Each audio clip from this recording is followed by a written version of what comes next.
what is empowering about joy and playfulness? Yeah, well, first off, I think it's empowering that you use the word joy and not happiness. I think that in of itself is a fantastic word switch, which then switches our mindset. And here's the reason I think that is because a lot of times and again, this is research driven, when we pursue happiness, we end up more unhappy. We end up more frustrated because often our definitions or our criteria of happiness are socially or culturally driven. We think we'd be happy in a certain relationship or a certain job or a certain status. And those ultimately are socially prescribed values and not necessarily our own, pursuing them simply because that's what you quote should do, or that's the next step in life, and so on. It often results in the sense of malaise, this kind of meh feeling. That's not a Yeah. scientific Hmm. word, but we've all felt that. You're like, I've done these things, but yet I just don't feel fulfilled. And I think joy is the other side of the coin, and I think that's the piece here that we want to focus on, is what is meaningful for you. And I love that you use the word joy, because that's what I talk about with my clients. I'll say to them, let's create a joy activity every day. Do you remember what it feels like to be comfortable in your own skin? Not just confident, but also pain-free, relaxed, healthy, and carefree? Think about the most robust version of your own childhood body. This is what lifeyness feels like: a joyful spirit and a vibrant physical state of being. I'm your guide, Professor Sarah, storyteller, teacher, and wellness enthusiast. Reach into the vitality of your own girlhood to supercharge your grown-up life. Hey, welcome back to Lifeyness. Today, I'm talking to Tracy Packiam Alloway, and we're going to take a close look at the elements of lifeyness together. Joy, playfulness, embodiment, even gratitude, and apply them to Tracy's field of research. So she's going to help provide a little scientific grounding for many of the things that you as listeners probably already know intuitively. So first, we're going to speak about being playful and how that can actually lead to a sense of empowerment. And then Tracy offers some techniques on calming the nervous system, relaxing, but not just necessarily traditional relaxation techniques. So she explains how sometimes it's more important to burn off adrenaline or nervous energy in what she calls proprioceptively dynamic exercises versus calming exercises like yoga. And don't worry, she's going to explain what that means. Then we're going to go on, we discussed trauma-informed healing a little bit, which ties into an exciting upcoming episode based on Peter Levine's work that's going to be in a couple weeks about somatic experiencing. We also talk about one of Tracy's most dynamic areas of research, and that is how the female brain sometimes operates differently from men's brains. That can be found in her book, Think Like a Girl. And lastly, she's going to touch on some of the new research she's doing, which is really exciting, about joyfulness and happiness and how to kind of measure that in the lab. So that's a little preview of what we're going to cover. And I want to share a couple minutes of thoughts with you that I had right after I recorded the interview with her. So we'll do that, and then I'll give her a proper introduction. Thanks for joining me today, and be sure to follow me at Book of Lifeyness on Instagram. So I'm sitting here right after interviewing Tracy Alloway, and I am just thinking how expansive life is. That's how it feels after talking to someone like Tracy, because I feel like I have had the privilege to do a lot of things this year. I've been on sabbatical, and it's kind of coming towards the end, and I'm going to go back to classes in the fall. But in this year, I have been able to try out a lot of different things. I've been able to relax. I've been able to play and do all the things that I love, that I feel are embodied in lifeyness, in the concept of lifeyness. But when I talk to somebody like Tracy, I feel like there are so many ways to be, meaning just the fact that she is so prolific, right? She's an academic. She writes all these books, but she's also this open, wonderful, joyful person. She's a great speaker. She's a great teacher. She's a great researcher. Um, but she also has time to play and new ways of, interacting in life that I have never thought of. Not that I think of everything, but I feel like I have this amazing, wonderful, dynamic life where I can try different things. And I've been able to do some traveling this year, some new kinds of working out, new kinds of relating, new kinds of loving the different people in my life. And yet she had so much to teach me in one short interview. And one of those things was we talked about animal movement, kind of using animal moves in working out and being more playful. And she says that she does some trapeze work in order to kind of stay playful and also stay mindful. And it just made me realize that there is not one way to be. Like we talked about mentoring younger women. If there's anything I can tell young people just in general is that you don't have to limit your life to one way of being. It can change. You can change it, but also things can come to you that will change the way that you see life altogether. Meaning, if you see kind of a dark path, if you are in a dark space, kind of moving through that and staying with it, but not feeling like this is all that life is, or if you're on a plateau or just kind of in a boring space, I have found that life kind of surprises you and that there are new ways of being all the time that I'm discovering. So I hope you enjoy this interview with Tracy Alloway. She is an amazing neuropsychologist, researcher. She's a faculty member here in Jacksonville at the University of North Florida. She has been doing some amazing research for the past several years. Currently, she's working on doing brain scans and measuring happiness, kind of where the brain lights up on her scale of joy and happiness. She has a book that just came out in 2021 called Think Like a Girl. I highly recommend that. Very fun and interesting book, which is exactly how I would describe Tracy. Fun and interesting, so smart, so prolific in her writing. She was a speaker of mine when I was a speaker coach with the TEDx Jacksonville conference back in 2016. And since then, she did a talk about social media and the brain and working memory. And since then, she has just become even more of a giant in her field and, continues to publish. And she has this incredible energy about her. So welcome, Tracy Alloway, to the show. Thank you for joining me. Since you have, you've just published this book about the female brain, and I say just, but I think it was a couple years ago, right? 2021? Think Like a Girl? It's wonderful. Yes. It's so exciting. And I haven't finished it, but it's a great book. In what ways does the female brain thrive in this more playful environment? Yeah, I would say there are two ways in which the female brain thrives. I love the word that you used, Sarah, the word thrives when it comes to the female brain.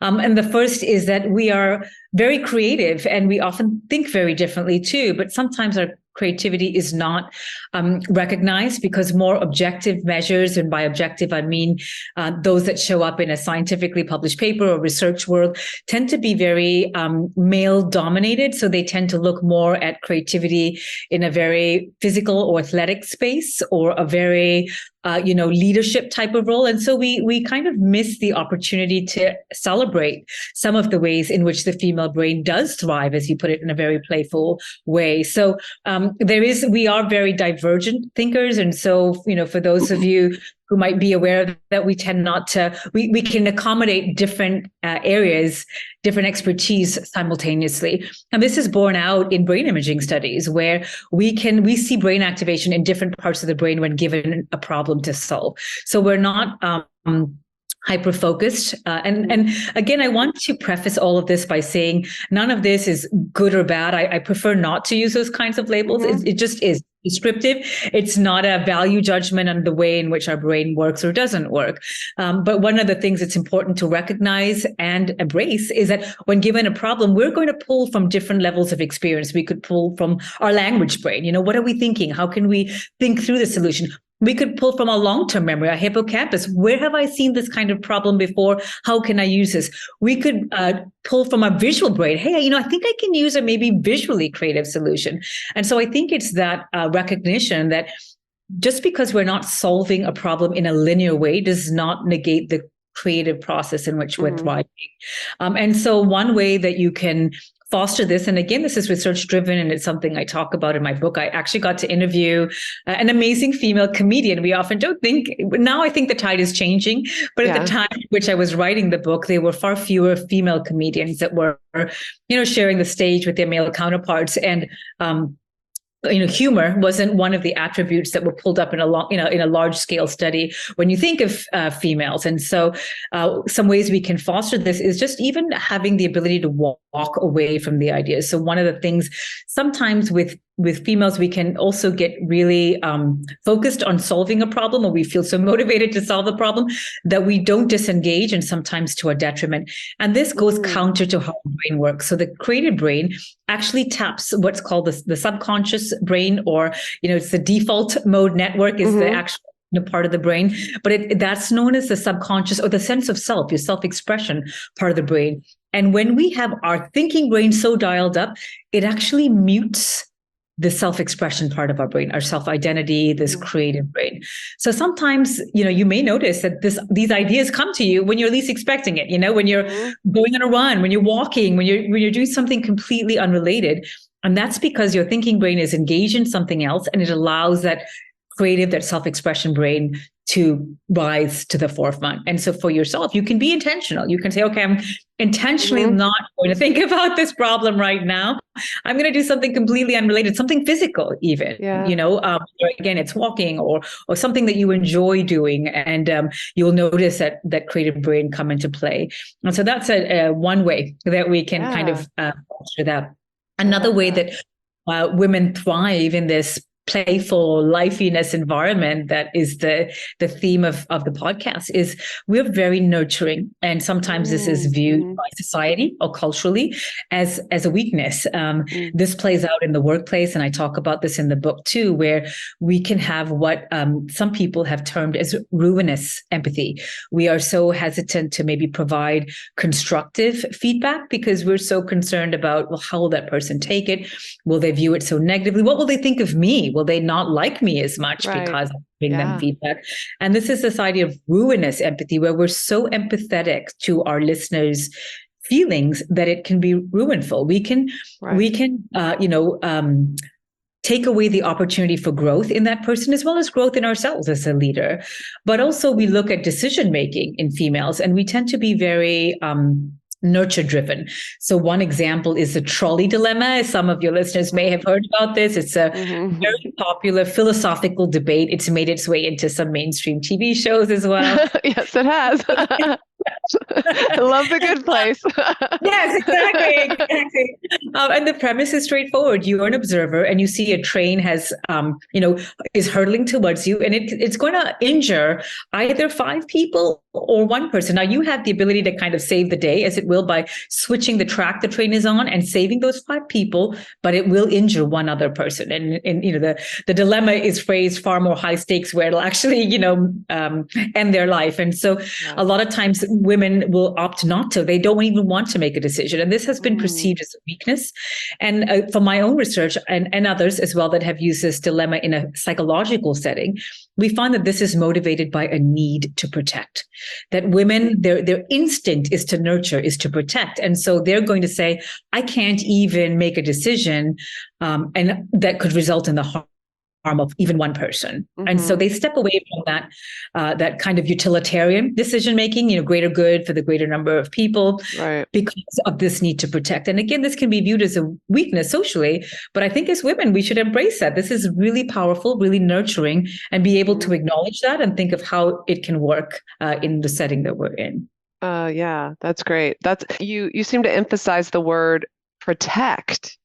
We always hear nurture, but I love that that the word protect, we think of like fathers and men as protectors, but I think essentially that's what we're doing, right? We're trying to protect, if it's an injured animal or, the neighbor's kid, we're looking out for everybody, right? We want to protect our society, right? So yeah, that's wonderful. I want to move from playfulness to kind of this relaxation. And are there any methods that you use for relaxation and for kind of like getting connected, mind and body connected, so that you can relax? Yeah, I think my personal routine is grounding based. And I love that you talk about the mind body connection. Sometimes we are so dissociated that we don't recognize the impact of our brain, our anxiety on our physical self, or vice versa. And, anxiety is a good example of that, where it can be an adaptive. We also think of anxiety as negative a lot of times, and it can certainly be a maladaptive form where it paralyzes us from decision making, from any kind of behavior that could be healthy. But on the other side, it could be adaptive. That anxiety may be like a soft alarm system, like, hey, it would be good to be proactive. How can we prepare for this situation? Right. What can we do to circumvent any potential threat?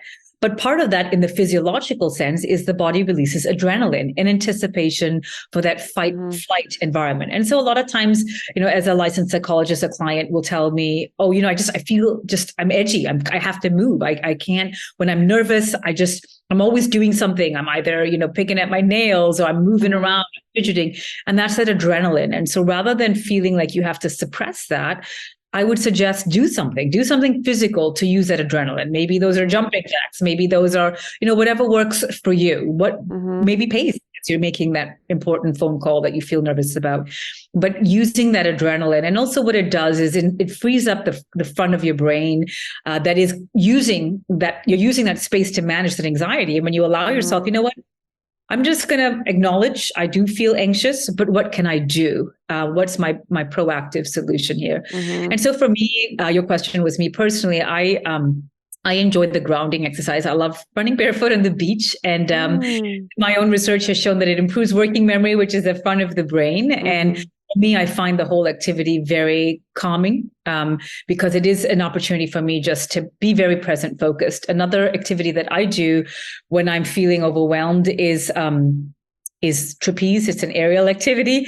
And people have talked about this in the context of something like jiu-jitsu, for example. And there are different physical activities, but what they have in common is that they require you to be cognitively so present in the moment.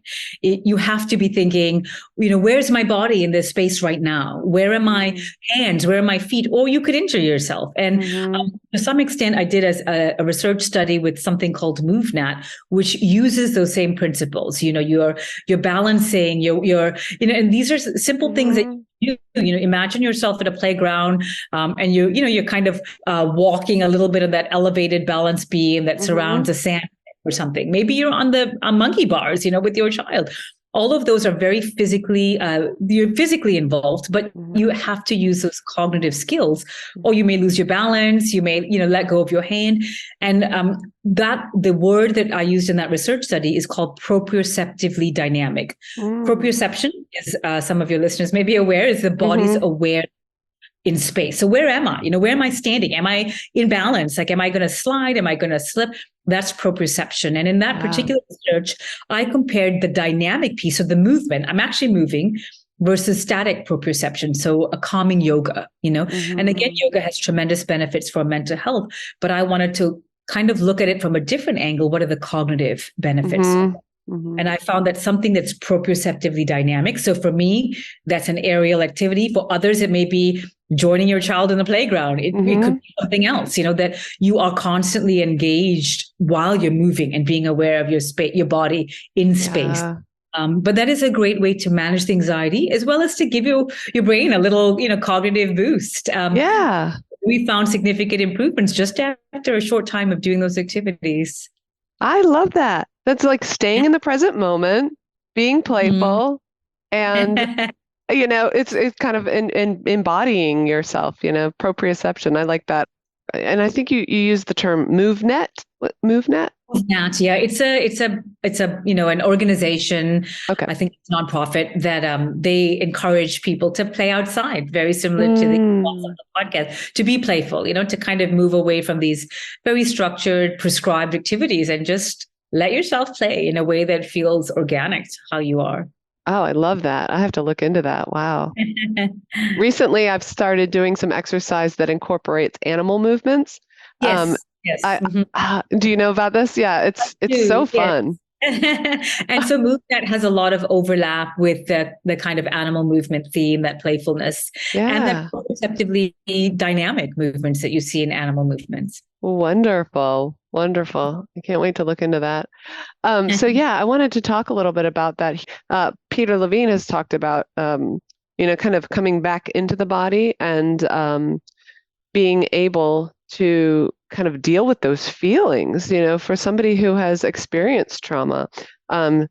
It sometimes doesn't feel good. With my last guest, I talked about that. She does Koya, which is a kind of a playful kind of dance. She's a Koya instructor, and she talks about sometimes embodiment doesn't feel good, and that is true for people who are maybe suffering from pain or who are dealing with trauma and kind of coming back into their bodies.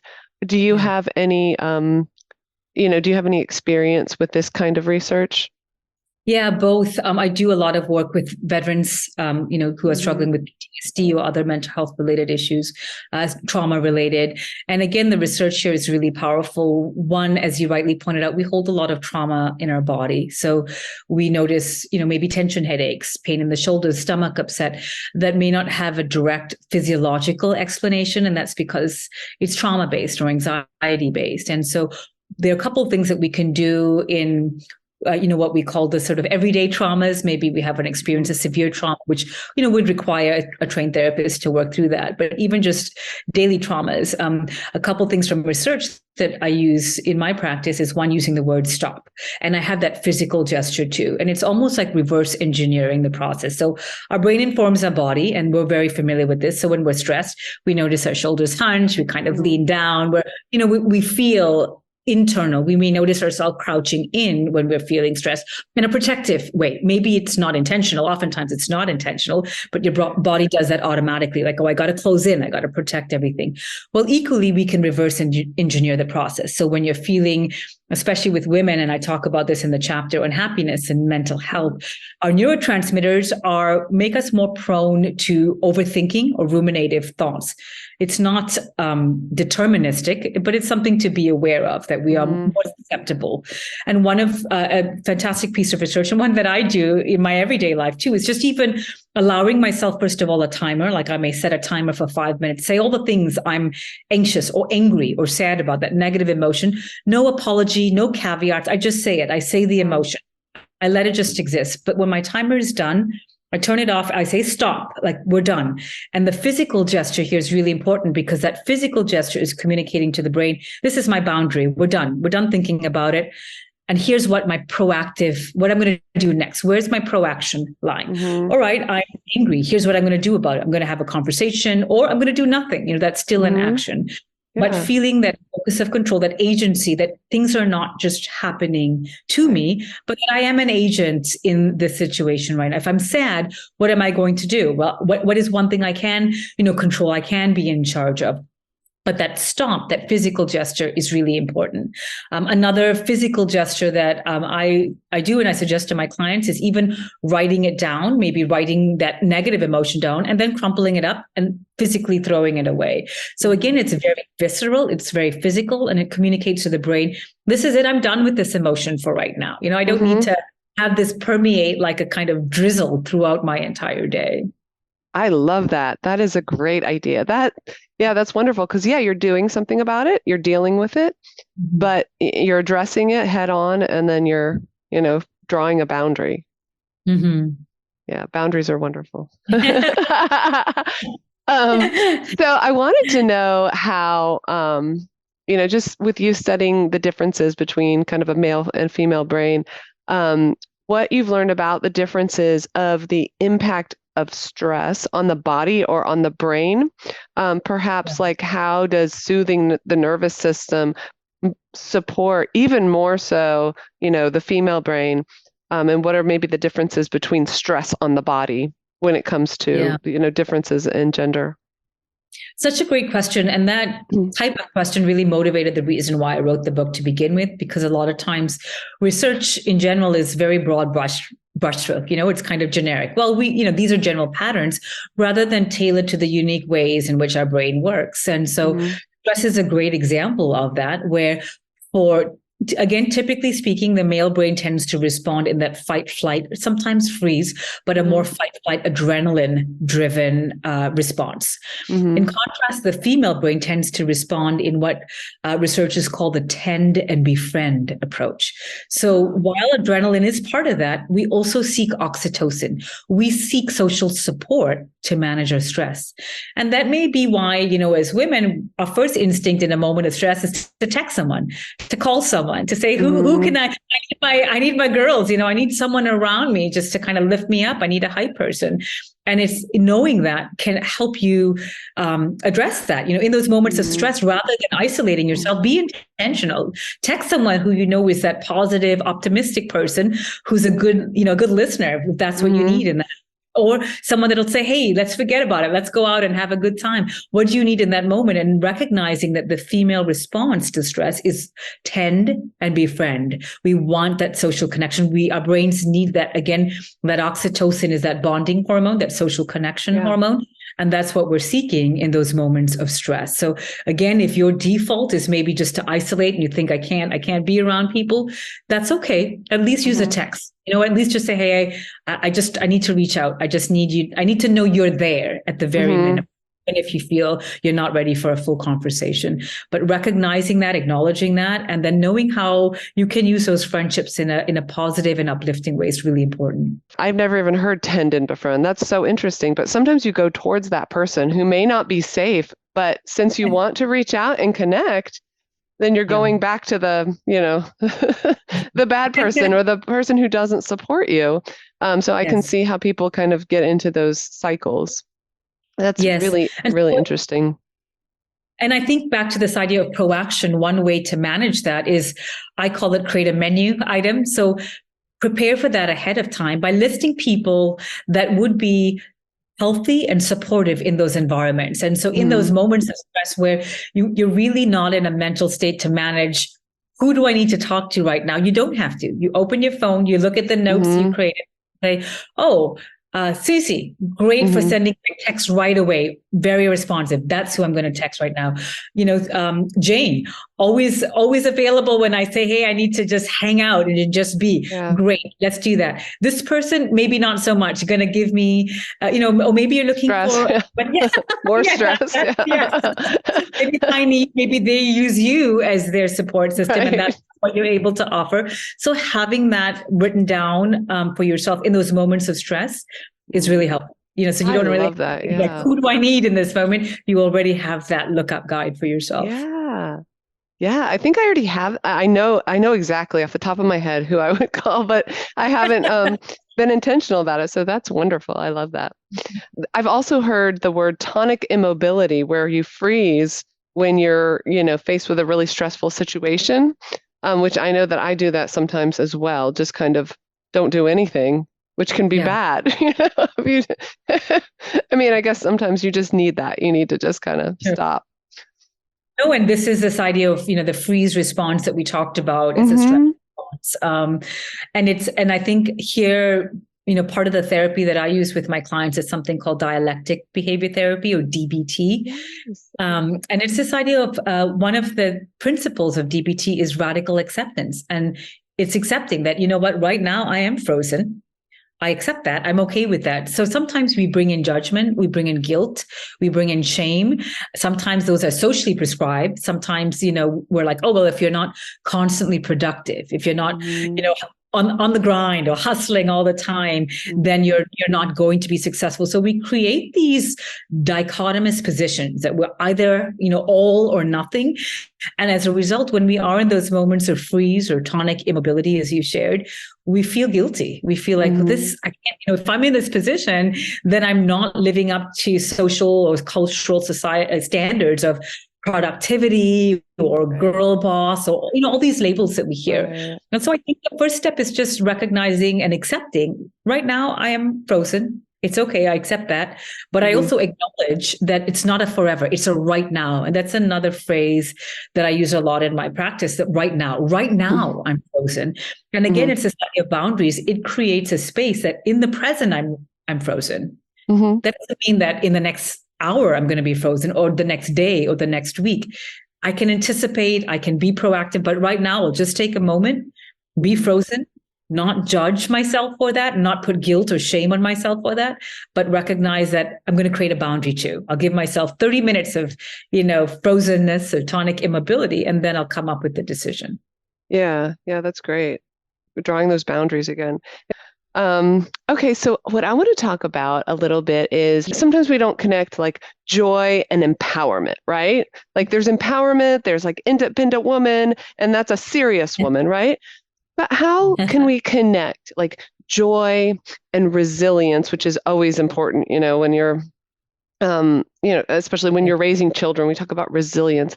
But how can we connect joy and empowerment for women? Like, do you think that maybe embracing this more playful spirit could somehow contribute to like uplifting families, communities, being a more playful mother? I know that I've always incorporated that into my parenthood, but how can we, I don't know, make this a little bit more official? What is what is empowering about joy and playfulness?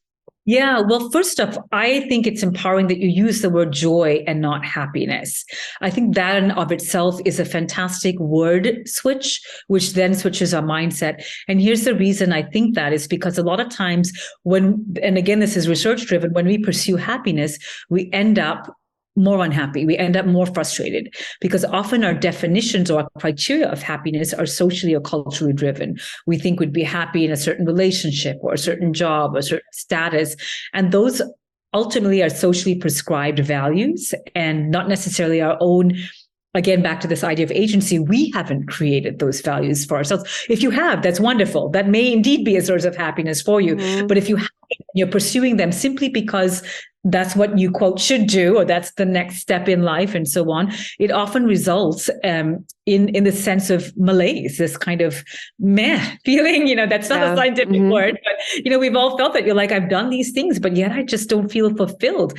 And oftentimes it's because it's pursuing happiness that is not driven by our own sense of agency. We haven't created those goals. And I think joy is the other side of the coin. It's a mindset. We are choosing what to create meaning. And I think that's the piece here that we want to focus on, is what is meaningful for you. And I love that you use the word joy, because that's what I talk about with my clients. I'll say to them, let's create a joy activity every day.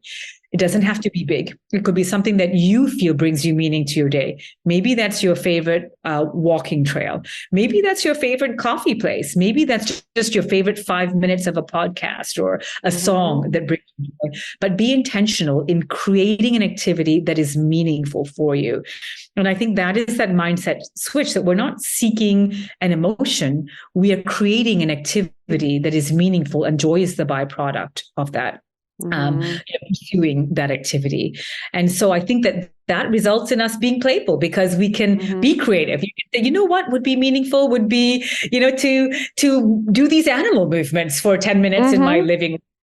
To kind of play with my cat or my pet for 5 or 10 minutes. Like, we'll give ourselves space to be playful, to be creative, and that ultimately brings us joy. So I think switching the focus, whether it's in parenting, whether it's just in your own mental health or your own self-care, or even in your friendships or your relationships, what activity can you be intentional about that does bring you meaning, that will ultimately bring you joy? Wonderful. That is so great. Yeah. That's a great answer. So as a role model yourself, I like to think about, mentors and mentees, right? Like I feel like I'm at this stage in my life and you are as well. Like you can be this wonderful mentor, but you also have your own children. What have you learned, maybe from a mentor, and what do you hope to teach to, your children and, other mentees that you have, your students, about joyfulness and about play, kind of in everyday life, help Yeah. them kind of get by and just be more productive. Yes, like more productive and kind of more successful, but also with that element of joy that we're talking about. Yeah, such a great question. I have, as a parent, I have two boys, but with my nieces, I see such a difference in how they're raised versus, I was raised. And I would say the one word I would suggest as a takeaway is agency, that you have a choice. It ties into this, not only boundary setting, but people pleasing, as women, especially culturally and socially. Culturally, for me, growing up in an Asian family, your goal is to say yes. Your goal is to, as a child, especially, not argue, not talk back, not express, and my parents were great in letting me be independent, but ultimately culturally too, there are these views that as women, we want to make sure everyone is comfortable. We want to do all these things for other people, and oftentimes at the detriment of our own mental health. And so what I try to practice, and what I recommend in my practice as a therapist too, is just doing a quick check. Ask yourself, is this what I want to do? Simple as that. And if the outcome, it could be, someone's asked you for coffee and it's your first, I call it the shoulder check. When you get that text, if your first response is, not yet, and then maybe that's your body's way. Back to this embodiment idea. It's your body's way of telling your brain, I really, but whatever the reason, it doesn't matter. The reason's irrelevant. Ultimately, it's not a joyful activity. Back to this idea that it's not a joyful activity and it's okay to say no. And we can say it in a respectful, polite, loving way, but we don't have to say yes just to be a people pleaser. And that's where that agency comes in. You do have that choice. And if you're not aware of that, I suggest using this in small situations, zero to low stake situations, asking yourself when you wake up, do I want to have a coffee this morning? Yes, great. Okay. You've made a decision. You're starting to be in tune with your needs right now.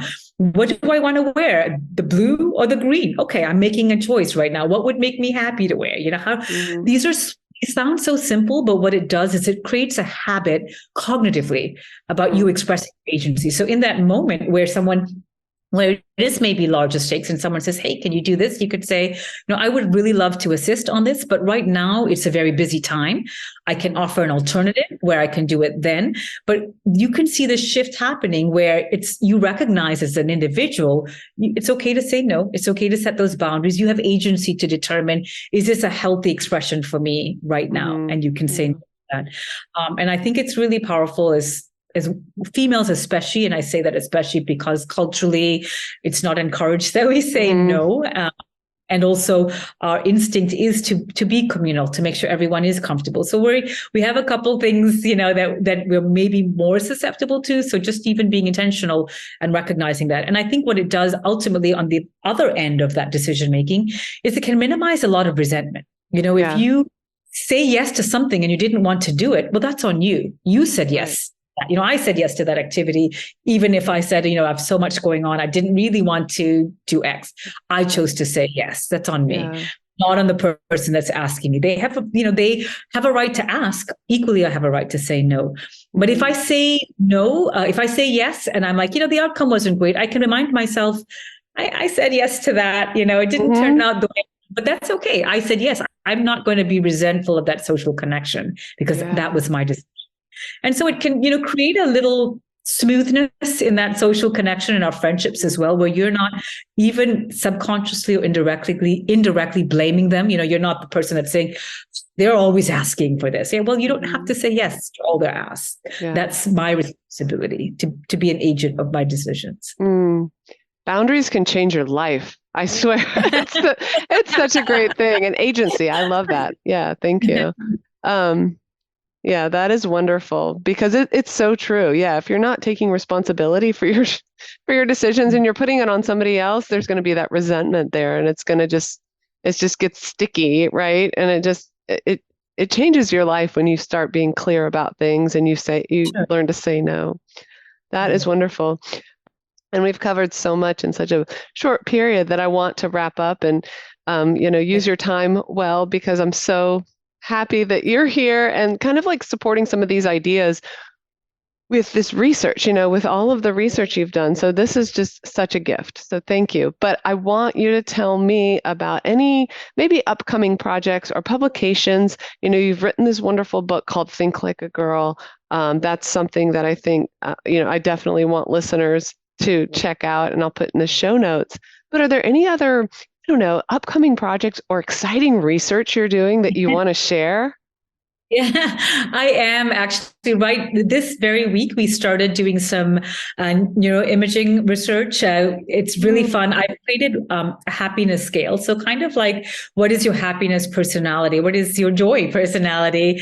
So like a love languages, but instead of having this generic understanding of what makes us happy, I really wanted to look a bit more from a research perspective. What are the things that you as an individual pursue that brings you joy, that brings you that, positive mental health? And so I've created a survey for that to identify that, and I'm matching it up with brain imaging. So when individuals are, have that little that you see on with little nodes attached to the brain, I want to know what excites them, what part of the brain is being activated as they think about agency, as they think about gratitude or optimism or social connectedness. Like, what brings that specific person that joy, and how does that map up to what they're seeking? So we can have a bit more tailored understanding of it as an individual. What can we be intentional about to create our joy? That is exciting. Thank you. I'm excited too. Yeah. And you are incredibly prolific. I am so in awe of all of the work you've done. So it's amazing. But yeah, that's really cool. So are you going to be publishing that research?